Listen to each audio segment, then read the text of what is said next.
college, and from there I became like a theater major, and that's where I just found the love for it, man. That's what's up. Yeah, man. That's how it was for me cutting hair. Yeah? Yeah. Where you from? I'm from here, from Denver, Colorado. Okay. Yeah. Born and raised here. Spent most of my life in prison though. Okay. I just did 18 years in prison. Did you start cutting in there? Yeah, I did. Yeah. I got tired of people messing up my hair. Right. That's fine. We're gonna start to take a little bit off the top. Okay. So how long have you been out? 2 months. Oh, wow. 2 months. I was deported.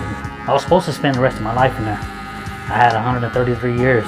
Damn, man. Yeah, I was 3 months away from graduating high school, and made a mistake of taking my cousin with me to the senior ditch day party, and ended up shooting one of my friends in the leg.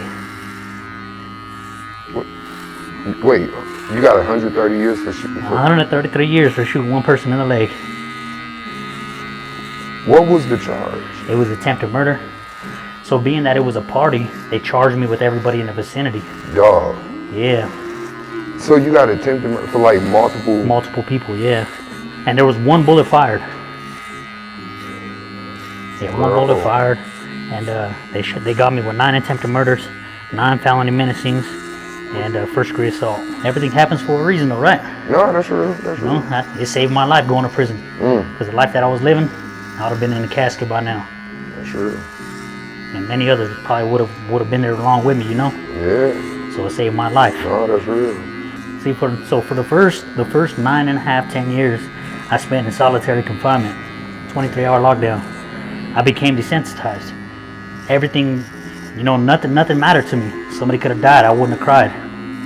Because in there, you're numb. How did you get out of that? How did you find your way back to like? Reflection. Yeah. What it is I want, what it is I don't want. But really what it was though is I didn't want nobody's mother to feel what my mother's feeling, you know what I'm saying? And I didn't want their brothers to feel that. So that's when I started changing, trying to get others to see like, look man, I wish my mom could feel this. Was there a moment that helped you get to that point, or was it like just an overtime thing? It was a moment, to be honest with you. So I had you're gonna make me choke up. Okay. Nah, you're good. So right before I went back to solitary confinement, I found out I had a daughter. Damn. Yeah. I had got to see her. By the grace of God, I got to see her twice. While in prison? Yeah.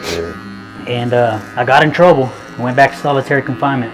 They were like, we're going to go to Mexico to go visit the family. And I was like, cool. I ain't tripping. I'm in the box. You can't come see me anyway.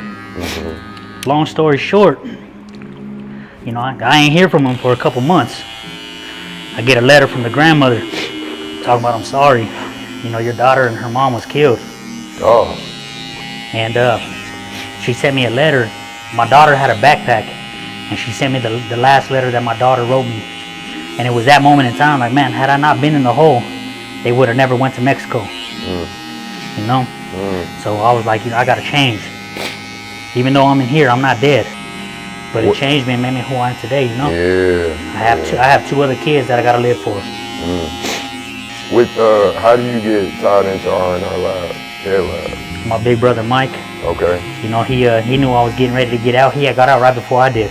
Okay. And he knew I was getting out, so he told him, like, look, my little brother's a good barber. He's just like me, you like me, you're gonna love him. Right. He knew you was nice with the clip? Yeah. Yeah. How long you been in the business? I booked one in time in 2019, and since then I've been able to focus on like acting. So I would say 6 years. It's crazy. Okay. Yeah, changed my life, man. That's good. Yeah, I did a little ensemble stuff. I did a little play while I was in prison. Yeah. I liked it, man. Have you seen the movie Sing Sing? Nah, I haven't. It's a good movie. It's about this group of prisoners who put on a play. Okay. And how they use theater as like a therapy. That's what we did. Yeah. Yeah, we did exactly that. We did a play called Antigone. Antigone, yeah. And it was based off of like the ancient Greek. Yeah. Like 2 twins that, they fought over the throne. But the whole story, like we're rapping and telling the story. It was pretty cool. Okay, it sounds. They might have made a movie about you and you don't know it. They might owe you some residuals. You need to hit them up. Well, you let me know. Right. Yeah, you let me know. Yeah. I mean, you're the one in the business, not me. I'm in the saying. barber business. Well, can I get 10%? You know? Yeah, I got you. We'll split the difference. Right. I got you. I'm gonna do you right. You get the 90. Yeah. I just need the 10. Right. Yeah, we're on mic too. Right. Can you tell me about Grassland? Yeah, man. So, it's a nice little indie movie we did. It's about this single mom who's selling marijuana out of her home, and a police officer moves in next door to her. She has a son who's about 10, and the police officer has a grandson who's about 10. And the boys become friends, and as the boys become friends, you get to see the police officer and the mom kind of start to create their own relationship, you know. My character, he helps out the mom. He helps her with her business, one of her business associates. Okay. Yeah. I sell weed. You sell weed? Yeah, I sell weed. Some good weed? I mean, I got customers, swag. you know. So, but it takes place like during like the 08 Obama era, like pre-Obama. Okay. Like when, you know, the housing crisis and all this stuff. And the charges for marijuana were like really bad, right? So it's like 10 years later, people are making billions of dollars off Now it's illegal. You know, and like one of the characters ends up, you know, getting time, like 10 years for an eighth of marijuana, right? Yeah. In the day and age where like most states have it decriminalized, right? And I don't know, it's just, the script spoke to me in a way that, I don't know, that like, it just made me connect with like my character and how, and frustrated at just how unfair our country can be, you know? For sure. If anybody knows that, it's me. That's real. 100, what'd you say, 130 years? 133. 133 Yeah.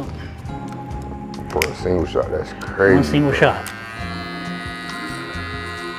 But yeah, But it's the injustice, you know? yeah, and I mean, and that's honestly why I'm sitting here with you right now, right? Is because the movie that we did, I'm grateful to have worked with producers that care about like trying to figure out ways to give back and make it, you know, make an impact with what we do in film, you know, and even on the set we had formerly incarcerated people, and we had people come in and talk to us about like their situations, right, and how they were incarcerated for marijuana charges and got out and like had this scarlet letter on them, and it was hard for them. And that's why I was asking you, like, how did you, you know, get in the position that you're in? Because like, I feel like a lot of people don't feel like they have that, right, when they get out. And that's special, you know. It's all about networking. Yeah. At least in my opinion, right? But you gotta want it for yourself. Yeah. You know? It ain't gonna be handed to you. You gotta come out and get it. Sure. There's so many people that are incarcerated for that, for the weed. Yeah, like thousands of men and women, right? Still. That are deserving of getting out, but they're still sitting in there because they don't have that opportunity. They Non-violent don't have the right platform. Right. Were there people, because you said you just got out recently, right? Yeah. Were there people in there that like that were locked up for those type of offenses? Yeah, there's a lot of people in there still. A lot. How many of those do you feel like is it just like poor representation, like lawyers and stuff? 90% of them? Yeah.